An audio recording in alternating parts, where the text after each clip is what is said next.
Oltre 2000 le famiglie venete in povertà, delle quali meno della metà quelle seguite e aiutate dalla regione, come conferma l'assessore di reparto Manuela Lanzarin. Sono state accreditate, quindi accolte solo 900 domande, quindi pochissime. Misura nata con il disegno di legge nazionale, Cioè nel senso con i fondi dello Stato centrale, non fondi regionali, insomma, ecco. Superano il migliaio invece i singoli che godono del reddito di inclusione attiva, il cosiddetto RIA. Quindi il disoccupato over 65, over 55 anni, come abbiamo descritto prima, i beneficiari sono stati 1550 circa. Il conto degli aiuti erogati con misure di sostegno volte al recupero di famiglie e delle persone in situazioni di disagio sociale è legate anche alle cosiddette eccedenze alimentari.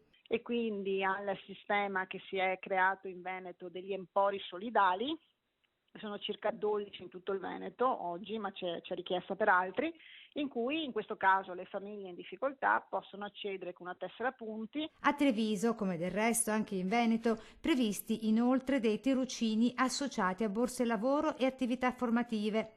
Casugana ha previsto a bilancio fondi per 158.000 euro tra risorse regionali e proprie.